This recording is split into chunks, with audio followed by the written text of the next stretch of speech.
আসসালামু আলাইকুম। আপনারা জানেন যে খাদ্য অধিদপ্তরের পরীক্ষার যে রিসার্কুলার আবার হয়েছে, তো অনেকভাবে ভিডিও করছে। আজকে আপনাদের কিছু চুম্বক কথা বলবো এই ভিডিওর মাধ্যমে। অনেকে বলতেছে যে পরীক্ষা লিখিত হবে, এমসিকিউ হবে।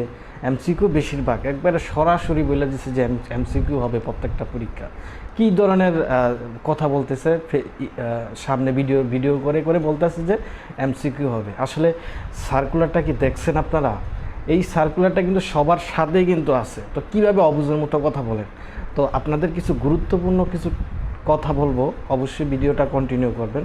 দেখেন, প্রথমে যদি আসি, সেটা হচ্ছে সবচেয়ে গুরুত্বপূর্ণ যে কথাটা, দেখেন সার্কুলারের মধ্যে স্পষ্ট বলা আছে রিসার্কুলার হওয়ার পরে যারা নতুন করে একই পদের জন্য যদি আবার কেউ আগে পুরানো যে সার্কুলার ছিল সেই সার্কুলার সময় যারা আবেদন করেছিল, এখন নতুন পদের জন্য যদি আবেদন করে, ভুলক্রমে যদিও করে ফেলে, তার আবেদনটা কিন্তু বাতিল হয়ে যাবে। অর্থাৎ ওই প্রার্থীটাই বাদ। এটা খুব গুরুত্বপূর্ণ পয়েন্ট, এটা খেয়াল রাখবেন। আপনি আগে অ্যাপ্লাই করে রাখছেন, এখন আবার নতুন করে পাইয়া আবার আবেদন করতেছেন, তাহলে তার মানে কি আপনার লোকটাই, আপনার প্রার্থীটাই পুরো বাদ হয়ে যাবেন।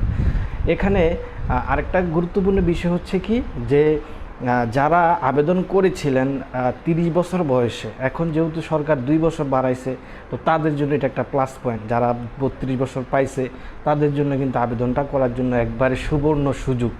এই চাকরিটাই, জবটা কিন্তু একবারে সম্পূর্ণ গভর্নমেন্ট জব। আর নিজের উপজেলায়, নিজের জেলা থেকে কিন্তু পোস্টিংটা হয়, নিজের গ্রাম থেকে এই চাকরিটা করা যায়। যাই হোক, খুবই গুরুত্বপূর্ণ। আপনি প্রাইমারি বলেন বা অন্যান্য যত গুরুত্বপূর্ণ জবগুলো আছে সরকারি জবগুলোর মধ্যে, খুবই একটা ভালো মানের একটা জব।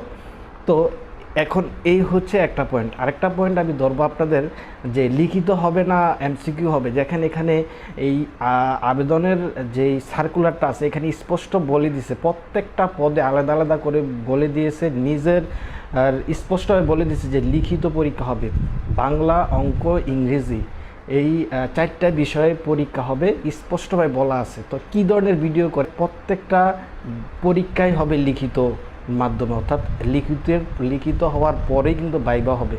ভাইবা